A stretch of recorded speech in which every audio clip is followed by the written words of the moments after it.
We continue our study in the book of Second Peter, where we have left off last week. We started the book of Second Peter.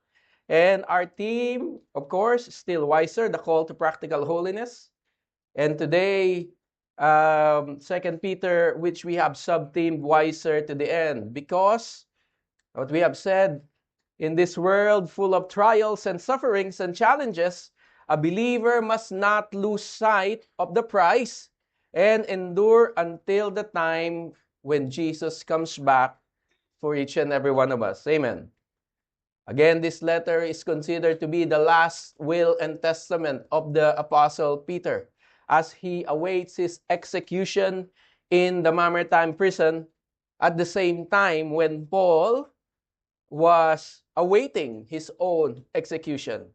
And the overarching theme is that believers are to be wiser to the end, persevering in holiness, rejecting false teaching, and living in hopeful expectations of Christ's return.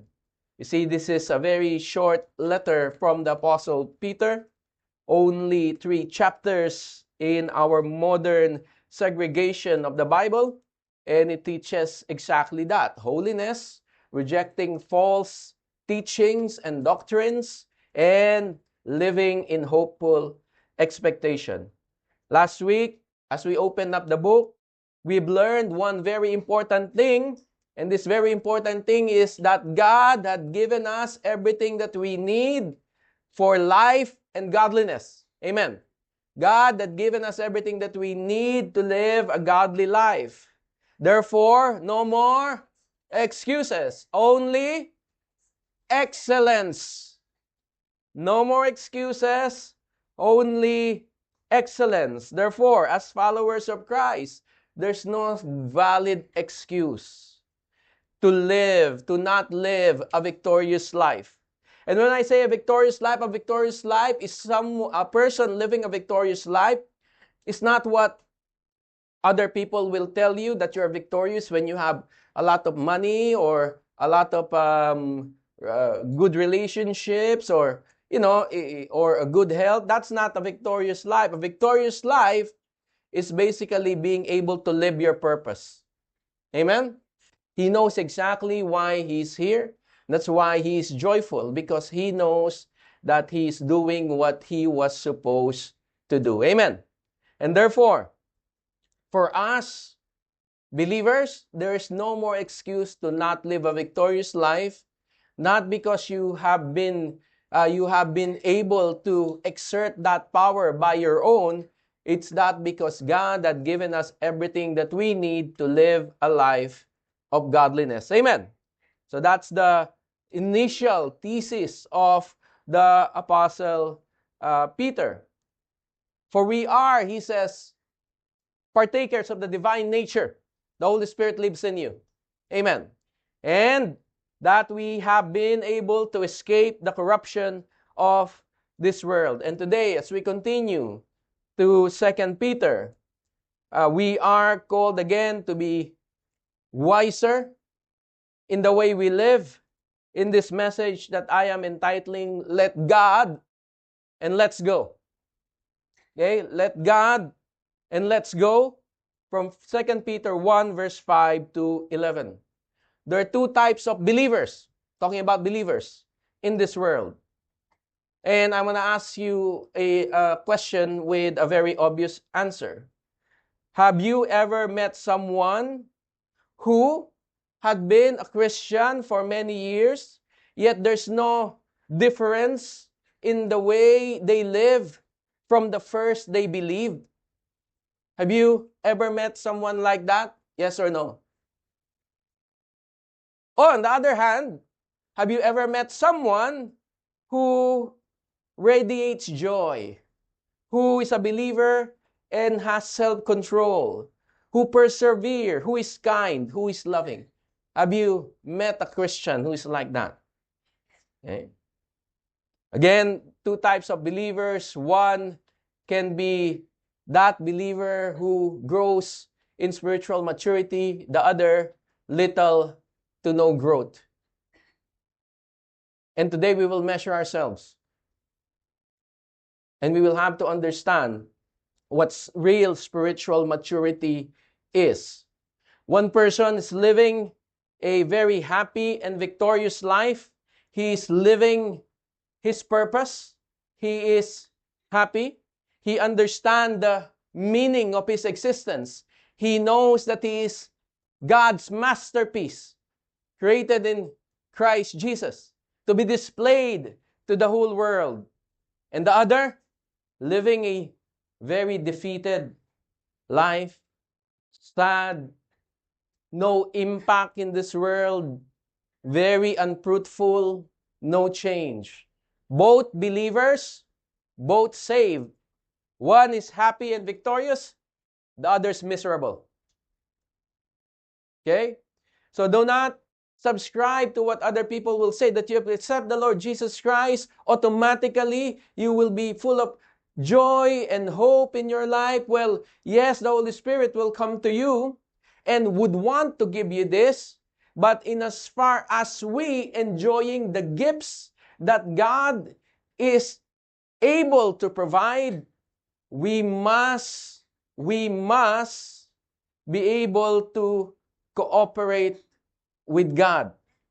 We must take it and we must use it. Amen?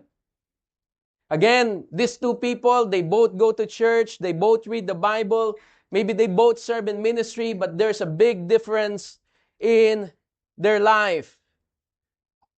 Again, God had given us everything that we need for life and godliness, to live a godly life. So it's not a question of whether God had empowered us with something. We are empowered. Amen. The question is, what will you do with the gifts that God had given you? That is the question. Some people, they take it and they make every effort to use it. Some people, they take it, sit down, do nothing, wait for Jesus Christ to return. So we need to understand what God's expectation is as we have been saved. Again, we have been saved for a purpose. Some Christians think that automatically they will grow spiritually. Others think that they need to make it on their own effort. Both of these extremes are not true. Amen? And the Apostle Peter will really challenge this type of belief. Apostle Peter teaches that spiritual growth happens when believers diligently cooperate with the work of the Holy Spirit. And that is reflected in verse 5 to 7. That's why we call this let God and let's go, not let go and let God. Okay? Because that's the more famous cliche, let go and let God. Whilst that may be applicable for certain situation in your life where you want just to give it to God, in as far as the whole life of a believer, we must let God give everything that we need, and then let's go. Let's go use it. Amen? Let's go use it. Let's go make it. And again, what spiritual maturity looks like and how do we get there is answered by the Apostle Peter in 2 Peter 1, 5 to 7. He says here, for this very reason, make every effort. Make every effort to supplement your faith. Make every effort for this very reason. The first thing that we need to learn about spiritual maturity is that it takes effort. Amen? It takes effort. You just don't accept Jesus Christ, wake up tomorrow spiritually mature. Actually, you will start as a babe, as the Bible teaches us. Spiritual maturity takes effort.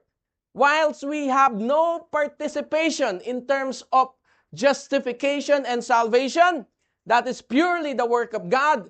The progressive work of the Holy Spirit in terms of sanctification will need for our cooperation. Amen. So don't be confused about these two things. Salvation is a work of God. You have nothing to contribute. It's God saving you. However, from salvation to your death, from being transformed from one degree of glory to another, you must cooperate with the Holy Spirit. It means that intellectually and physically, we must be obedient to God. Amen. That's why obedience is the key. Peter said, for this very reason. What's the reason? Because God had given you everything that you need to live a life of godliness, because God already made you a partaker of the divine nature, because God had already freed us from the corruption in this world. For this very reason, make every effort. This highlights the believer's active participation in sanctification. It does not mean that we do it by our own power. No, because try as we might, and we have proven this many times, that we cannot simply change ourselves by our own free will. It is the presence of God in our lives that enables us to change. But we too must be ready to get to work. Again, it's the same language that Paul uses in Philippians 2:12-13, which we have studied. He says, therefore, beloved, as you have always obeyed, so now, not only as in my presence, but also in my absence, work out your salvation with fear and trembling. Now he says, work out your salvation. He did not say work for your salvation. You're already saved. You're just working it out. And the New Living Translation puts it this way: work to show the result of your salvation. For it is God, it is not you. For it is God who works in you, both, number one, to will you, give you the motivation, and to work. So He gives you both the motivation and the energy to work for His good pleasure. Amen? That's why, again, in the past, even though we tried so hard to change, we cannot, because we don't have the power of God in us. Now we can, because the Holy Spirit empowers us. The only thing that we need to do is to accept that power and use that power. Amen? Now that you have heard these great truths, now that you have everything that you need to live a life of godliness, now that you have God's precious promise, and you have God's magnificent promises, now that you have been made partakers of the divine nature, now in view of all this incredible resource and things that God had given you, work out your salvation. So it does not involve self-effort, because God must give you these things first. Amen. So, we need to understand this, because as believers, with the help of the Holy Spirit, consciously, we must find ways to make God's Word and His principle a reality in our life. That's why our theme is wiser, to help us make wiser decisions that glorifies God. Amen. We need to take tangible steps to control and discipline our minds and our bodies to be surrendered to Him. You can't break away from addiction by always saying yes to the thing that masters you. You have to take tangible steps to discipline your mind and your body. We have to take account of our daily actions. At the end of the day, we need to meditate on what we have done right and what we have done wrong, so that we may not fall off and we continue to improve. We need to meditate on God's Word day and night, so that we cannot be lost in this journey. We consciously remain under the influence of God's Word, that we submit ourselves always to God's moral standards. No matter what the world says is right or wrong, you have to stand in God's standards. Amen. No matter the values that you grew up with, automatically you will throw values, all these values that contradict God's words and God's principle. Amen. That is how we tangibly work, so that we can add on to our faith. And so we must make every effort to what? To supplement your faith. So faith is not enough? Of course, faith is not enough. Faith is enough for justification and salvation, But faith alone is not enough for transformation. What did James says? Faith without works is dead. Amen? So again, this is for sanctification. So we must add on to faith. Add what? What should we add to faith? What we add on to faith? Well, Peter describes some qualities that we need to add. He was not merely enumerating these qualities, as you can see here. He was talking about it as if it is a chain. One thing follows the other. Without that thing that precedes it, you will not attain the next virtue. And now, therefore, I call this the believer's growth chain. Okay? The believer's growth chain. It can show us what spiritual maturity really looks like and help us have a sober assessment of ourselves, where we are in this walk of sanctification. Again, everything starts with faith. Without faith, you have no foundation. Amen. Faith is where everything is built up. You will have no salvation without faith. If you're not saved, you don't have faith, then you won't really take this seriously, and to you, it's nothing. But to those who have faith, this is everything. Amen? So it starts with faith. Faith means trust, the belief, the confidence, the reliance upon God. The starting point of every Christian life and growth. Faith is the foundation because believers have already received God's promises and His divine power. Without faith, there can be no new life. And so everything stands in faith for a believer. But faith, as we said, without works is dead. And what follows faith? The moment you receive faith, the moment you receive saving faith and you accept the Lord Jesus Christ, what tends to follow? What tends to follow is virtue, or what other translation called as moral excellence. Amen. Okay? That is the natural progression. After you receive the Lord Jesus Christ, you want to live by His moral standards.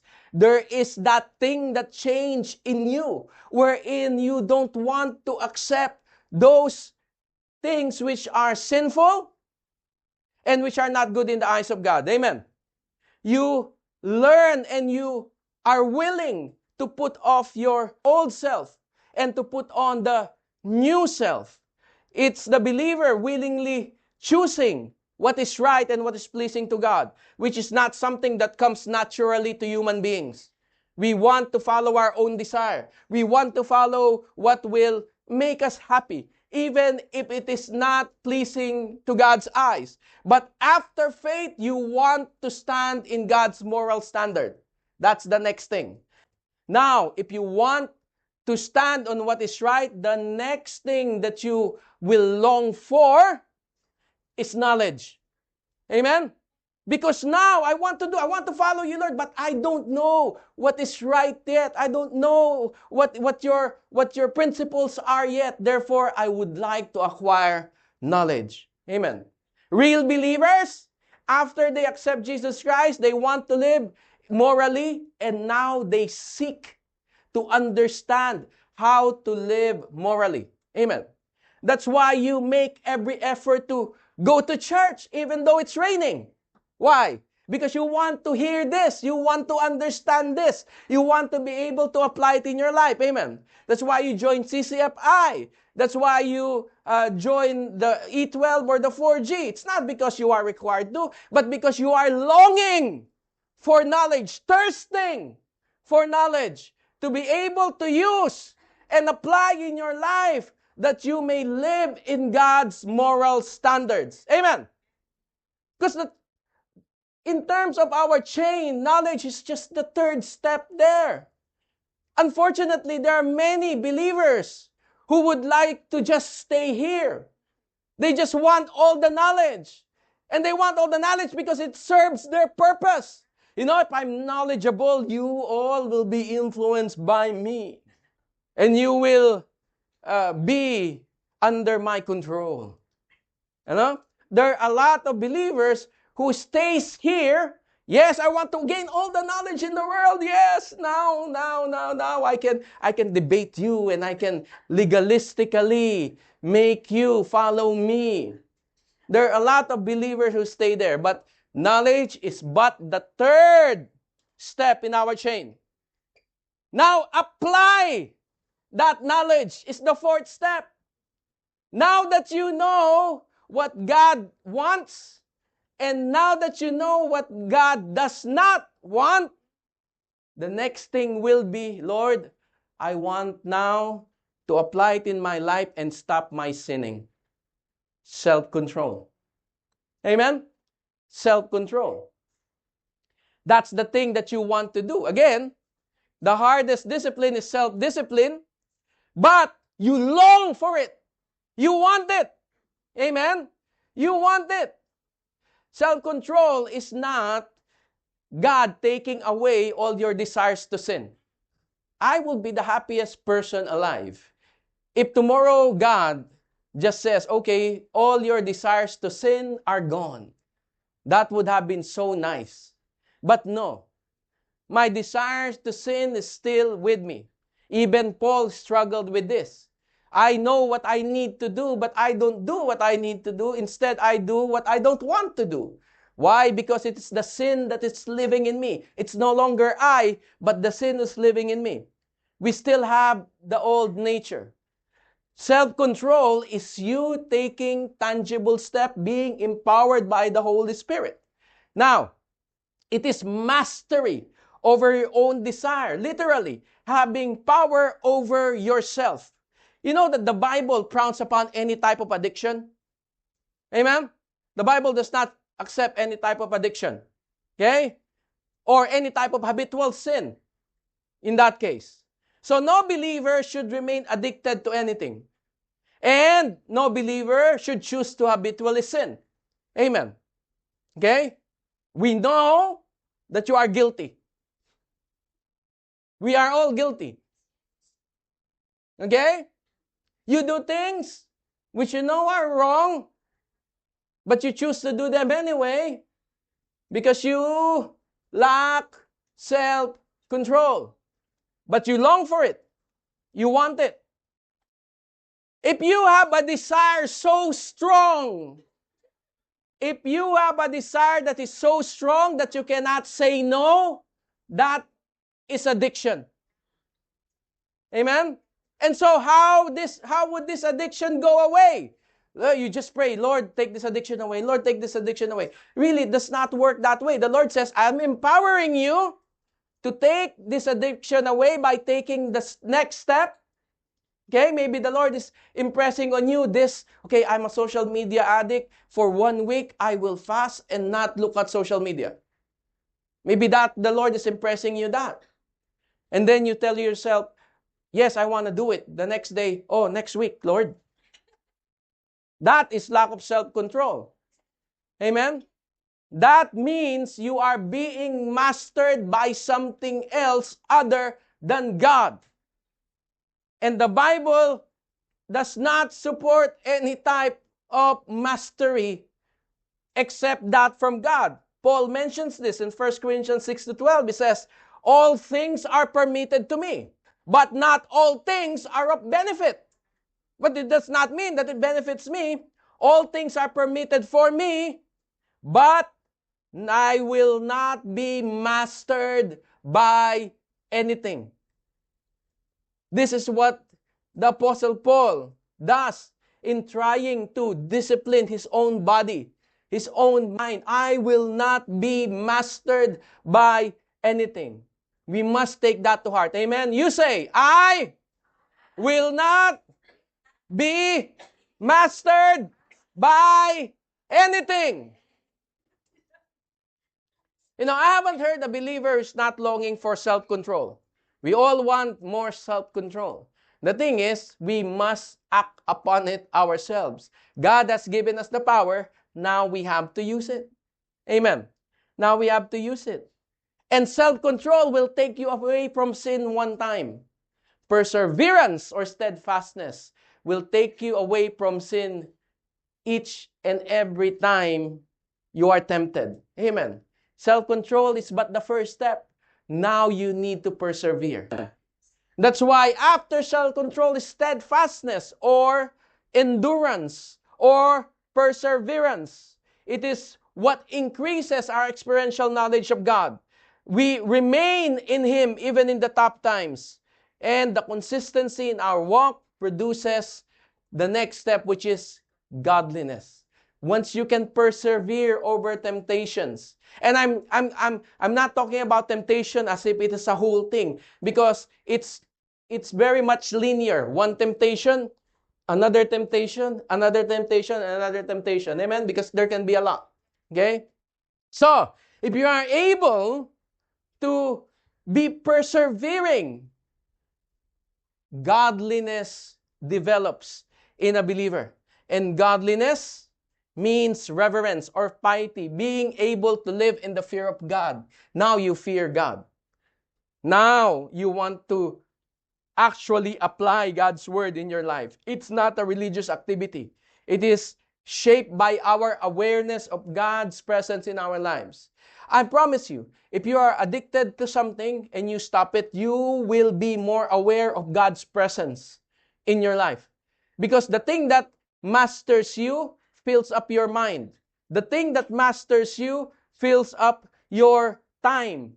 But when you take those away, you will ever more feel the presence of God. Kaya maraming tao, they say, I don't feel the presence of God. Why? It's because I'm so busy the whole day. Of course, I'm so busy looking at Facebook and Instagram and watching YouTube. And therefore, I don't feel God. How would you feel God if your mind is always busy? You are a busybody, the Bible calls. A busybody is always busy, but not productive. No? You're busy, and then at the end of the day, you think to yourself, what have I done today? I've done nothing. Okay? I've achieved nothing.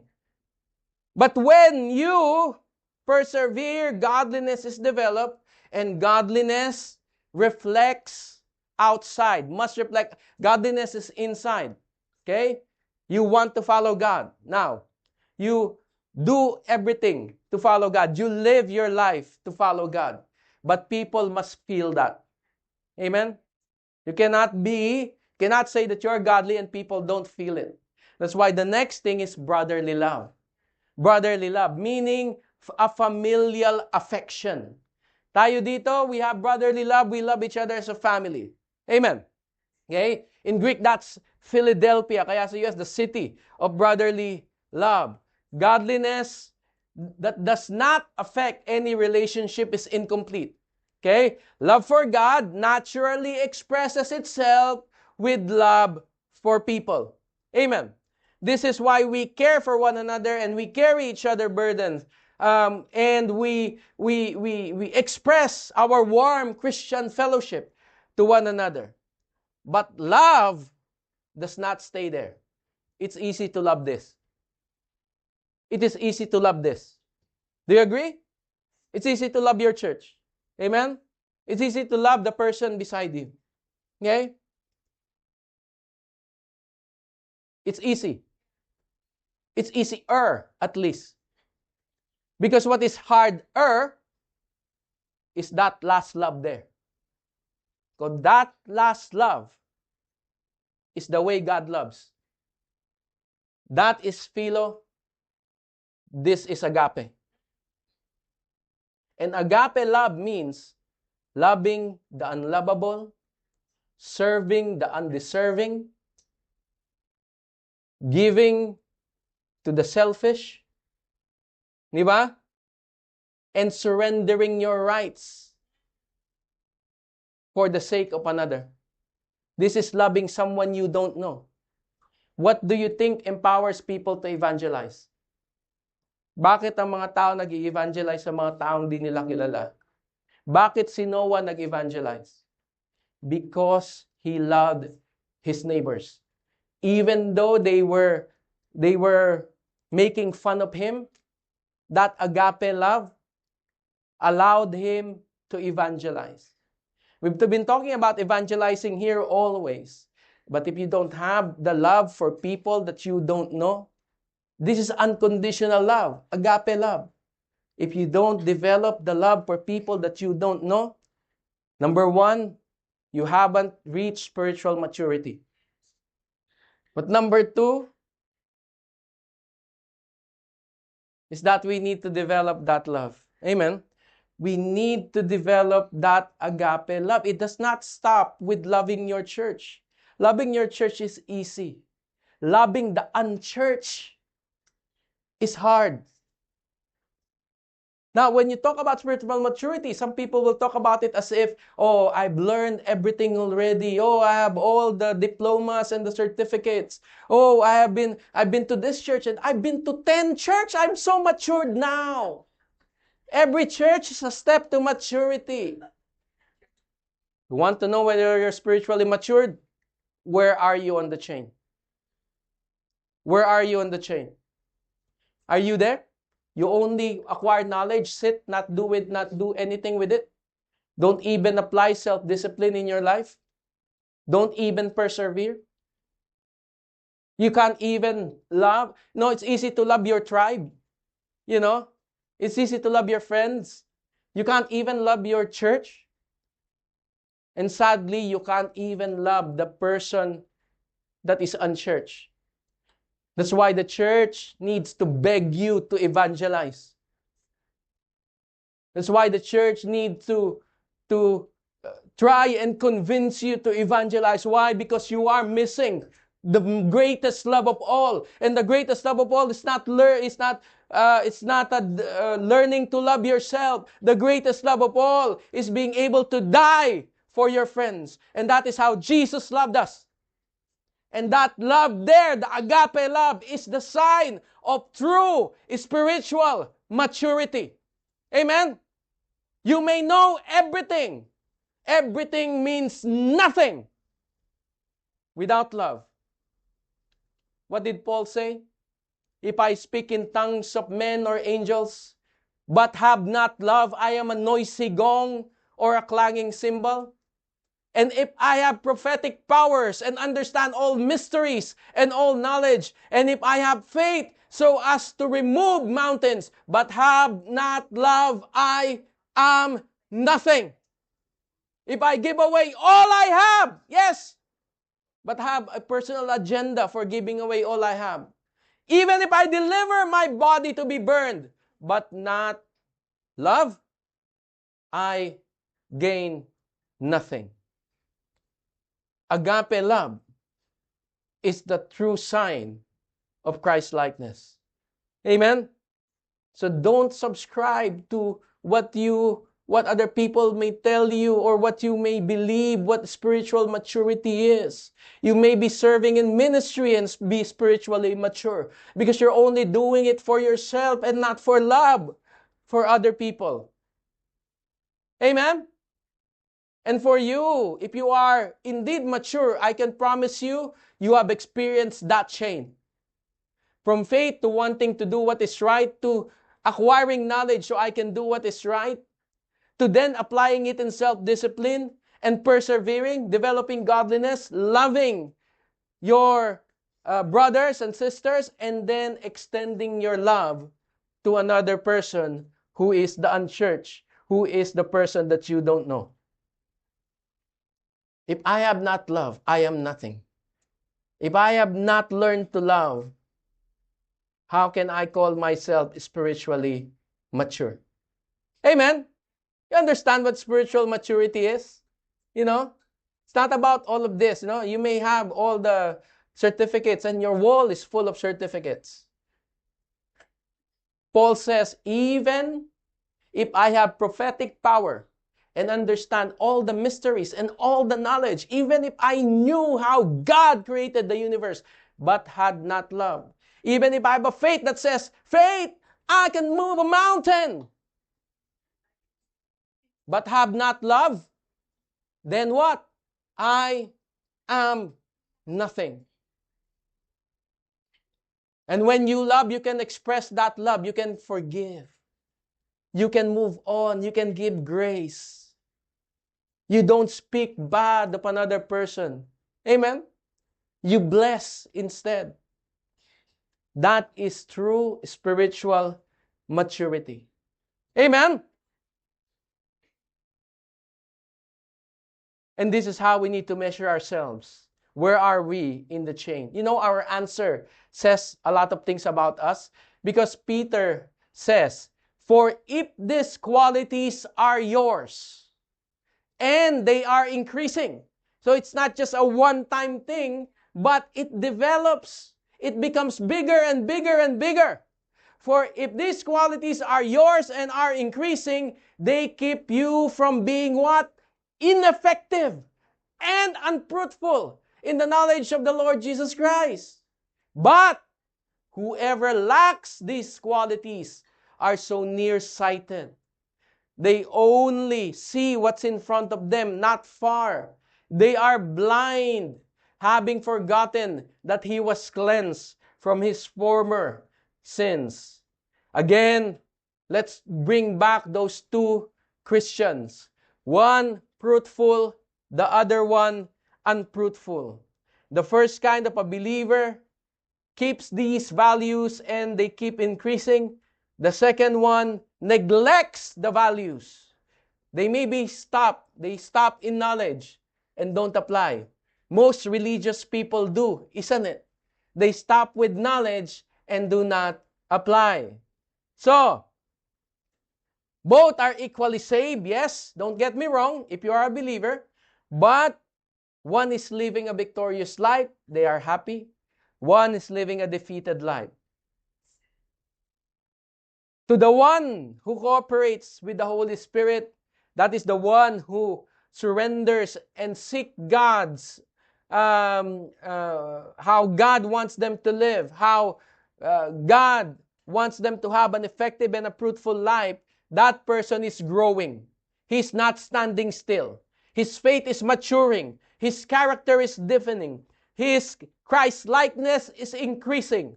We can see with our own eyes the values that we have just read. He actively cooperates with the Holy Spirit. He depends on God's power. He exercises diligence. He pursues spiritual growth intentionally. He bears tangible fruits. May nakikita tayong fruits. His knowledge of Christ increases and it is visible in his transformation. His life impacts other people. His faith bears spiritual fruit and God promotes him. He sees very clearly. He lives with eternity in mind. He does not live for the now alone. He remembers God's grace and therefore he can give grace. He remembers what Christ saved him from and what Christ saved him for. He grows in assurance. These people, you ask them, where are you going when you die? They will say, in heaven. 100% sure, in heaven. Not that because they were rewarded for their works, no, but because the more they follow God, the more assurance they get, the more stability they get with God. So this believer is happy. This believer is joyful. This believer is at peace because he is living his purpose. He is God's masterpiece. However, the nearsighted believer, unfruitful, ano yan? He's stagnant. Hindi siya lumalago. Little spiritual growth. Little progress in Christ-like character. No spiritual growth. The growth chain is neglected. He loses eternal perspective so easily. They focus on present concern, become occupied with earthly matters. These are the people na madaling kabahan, madaling mag-worry, madaling mag-doubt because they lack experiential knowledge of God. They live for short-term spiritual vision. They live by sight and not by faith. He forgets grace. Hindi siya makapagpatawad dahil he forgot that he was forgiven. He can't move on. He does not see the wonder of salvation in daily life. He is not able to move on. He becomes ineffective. Not necessarily inactive, but unfruitful. Busy in ministry perhaps, but producing no Christ-like fruit. They do not lead anyone to Christ. both saved, both going to heaven. One is assured, another one is not. Why? Because there's little to no growth. Saan tayo, mga kapatid? That's the hard question, isn't it? Have you grown? If not, the next question is, are you actually making effort? No? Are you actually making effort? Are you actually intentionally making daily effort to apply God's principles in your life? Or are you just happy acquiring knowledge, sitting in church, sitting in Bible studies, and really not acting upon it? If I give you $1 million and you don't spend it until you die, then that $1 million is all for nothing. Amen? Walang kwenta. Dahil hindi mo ginamit. So that's the question.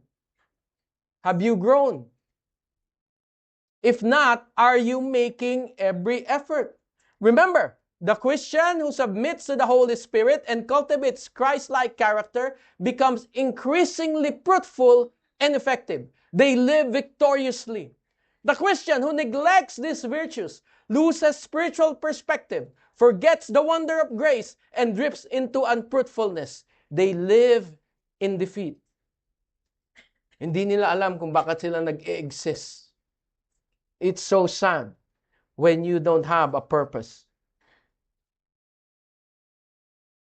And we will know, sabi ni Jesus Christ Himself, we will know people by their fruits. Amen? What did Jesus says in Matthew 7:18-20? A good tree can produce bad fruit, and a bad tree can produce good fruit. So every tree that does not produce good fruit is chopped down and thrown into the fire, yes. Just as you can identify a tree by its fruit, so you can identify people by their actions. How will I know that you are a real believer? By your actions. By your fruits. That's why it is important for us to be honest to ourselves. And if we find that we resemble a believer who is unfruitful, we've got to yield to the Holy Spirit and let Him lead. Amen? Cut off from the things that burdens you and weigh you down in terms of your fruitfulness. So let God and then let's go. Don't stay stagnant. Let's go. Peter says, therefore, brothers, be all the more diligent. Again, make every effort. Hindi lang make every effort. Be more diligent to confirm your calling. Magsipag ka to confirm your calling and election. For if you practice these qualities, you will never fall. Amen? You will never fall if you practice these qualities. This is God's promise. You will never fall into bad decisions. You will never fall into sinful habits. You will never fall in things that does not glorify God. You will never fall on things that is unproductive for you. You will live a victorious life. Amen? If you be diligent. For in this way, there will be a richly provided for you an entrance into the eternal kingdom of the Lord and Savior Jesus Christ. Do you want a richly provided entrance? It's like, when you die and then you get into heaven and everyone is welcoming you, everyone's welcoming you, welcome. And then at the end, Jesus Christ is there. Welcome. Come here, my good and faithful servant. Enjoy. Enjoy. Or, okay na sa impas ang awa. We love frowning about religion and legalism. But what we need to understand is people become legalistic and religious only because they understand that genuine living for God is hard. Therefore, they stop on the knowledge bit. For us, we must continue. A true follower of Christ is indwelled by the Holy Spirit. Yes, we need to go and use God's enablement for each and every one of us. Amen? The big idea? Because God has given us everything we need for life and godliness, we must make every effort to pursue Christ-like character through the power of the Holy Spirit. So let God and let's go. Do not stay where you are. Let's go. Amen? Make the tough decision. If someone tries to take you away from God, what God wants you to do, you may need to cut off. Let's make this a statement ni Gil Rugg. He said, I draw upon His power, the one who is my sufficiency, and apply myself to the pursuit of the development of His character in every aspect of my life. Amen? In every aspect of my life. How do we do this? Well, unang-una, we need to have sober assessment. Again, the question, have you grown? Second, if not, are you making every effort? Or are you just sitting and waiting? If the answer is you're sitting and waiting, what are you waiting for? Submit to the leading of the Holy Spirit and then take tangible steps. Tangible steps. You have to make every effort. Amen? Balakpakan natin ang Panginoon tayo. Thank you for joining us today. We pray that this message has blessed and encouraged you. If you'd like to stay connected, follow us on Facebook at Logos Global Missions Hong Kong or visit www.lgmhk.org for more resources and upcoming events. Remember, faith grows when we walk together, so share this episode with someone who needs hope today. Until next time, may the grace of our Lord Jesus Christ, the love of God, and the fellowship of the Holy Spirit be with you always. God bless you.